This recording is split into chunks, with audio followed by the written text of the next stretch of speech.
I am in Oak Hill Cemetery in Palos Park, Illinois, and we're gonna go to the grave of Hermann Butcher, known as the Butcher of Palos Park.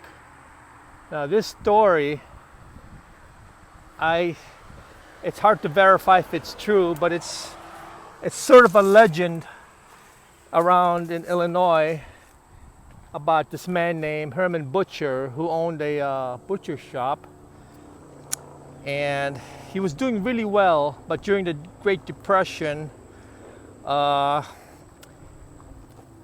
things were bad, and he couldn't acquire meat, and he had to raise prices on his meat, and so now he was suffering financially, and he had a assistant that helped him cart the meat around, and he overworked his assistant and kind of bullied him, didn't treat him well.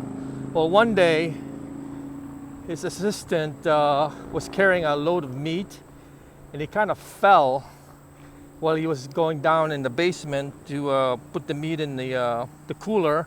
He fell and broke his neck. So Herman got scared, and he thought that he can go to jail. He thought that people would think that he killed the guy, his assistant. So he decided to store his body in the freezer, and just didn't know what to do. He was contemplating, and the people in the area in Palos Park kind of missed the apprentice, and was kind of asking for him, hey, what happened to your helper? And he just made up some story like he got another job or he quit. But anyway, the body was stored in his freezer, and he was running out of meat, and there's no way to recoup his losses. So he decided, I got that dead body in the freezer, and he decided to take it out. He tested it. He kind of tasted the meat, and he thought it was pretty good. So he sold it as beef. And so the townsfolk kind of liked the meat, and it sold within a day, and they demanded more. They thought the meat was kind of extraordinary and had a different taste, not knowing they were tasting human flesh. But anyway, we had to come up with a plan to get more human bodies into his butcher shop. So he decided to meet up or go to train station, look for hoboes, kind of drifters, and he would greet them and offer them a place to stay and some food to eat. And he would murder them, and then sold their body as human for meat to be sold in his butcher shop. Well, anyway, he did this for I don't know how long. It doesn't say, but he did this for a while. And when there was no hobos around or drifters around to kill, he decided to kidnap children, and he used them for meat. So a lot of kids would disappear, and nobody would hear of them, and they suspected that Herman had something to do with their disappearance. So what they did is they broke into his butcher shop, and they saw the evidence. They saw the body of a 7-year-old being ready to be chopped up to be sold for meat.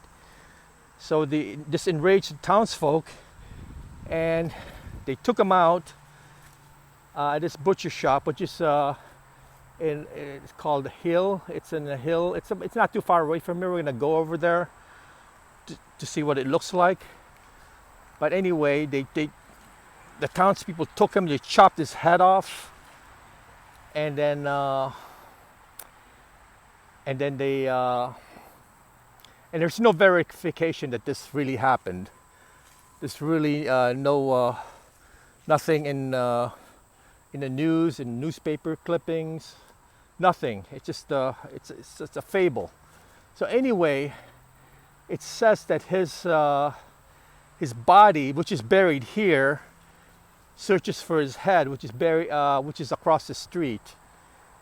And so he haunts this cemetery, and sometimes you can hear him, with his axe, kind of like walking around. He's headless, and he's walking around the cemetery, and I'm going across the street. And of course, this is all fable. There's really no truth to this, but anyway, we're gonna go see. Now, I don't know if this is the actual gravestone of Hermann Butcher, but there is a gravestone here with Butcher, but I don't know if this is the correct one. But this is the only one here. I looked around. This is the only one that has the name Butcher on it. But when you look in the back, now you got L.M. Butcher, which is the wife, died in 1923, and Alfred A. Butcher, who died in 1932. So,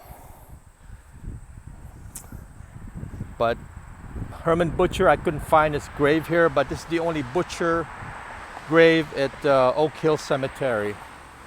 Okay, so this is a rather creepy cemetery. It's quite old, and it's kind of a little bit run down. There's a lot of it's not well kept. There's a lot of weeds and stuff. It's kind of nature's taking over the cemetery, but it's a neat cemetery, kind of a little creepy. And right down there is the newer gravestones. So I'm gonna go across the street and show you where they chopped his head off. Okay, I'm leaving the cemetery. I'm gonna go across the street, which is Indian Hill, where the townspeople chopped the head of Hermann Butcher because he was killing everyone in the town for meat. So I'm gonna open that gate. Of course, I'm on my bike, so I'm gonna just ride around over there and see what I can find. Okay, I'm gonna go across the street to go to Indian Hill. It's right there. It's now a animal farm, children's animal farm. So here we go. I am at the location of Indian Hill, and this is where supposedly Butcher lived, or maybe he had his butcher shop here. But now it's a children's farm, and here's the barn over there. There's animals here, mostly goats, chickens, and ducks, horses. There's the parking lot. So I'm assuming this is Indian Hill. Okay, I'm gonna ride in. Okay, I'm at the children's farm where Hermann Butcher either lived or had his butcher shop. I don't know. But this is where the Palos Park townsfolk got him. They dragged him out of his house because he was suspected of kidnapping little children for meat, and they chopped off his head. And the cemetery we were at, Oak Hill Cemetery, is where they buried his body, but they left his head here. So it's said that the ghost of his body, headless body, would walk over here in search of his head. Kind of wild, but here we are. And I used to volunteer at this children's farm. It's really cool, really nice. It's really a nice place to go, take your kids. Hopefully they won't get butchered and sold for meat. And here's a walkway that's really cool. But this is a nice place. I kind of like this place. It's not too far away from my house. As a matter of fact, I rode here on my bike. So yes, that's the story of Hermann Butcher, the demon butcher of Palos Park, Illinois. And this is Eric saying goodbye and thanks for watching.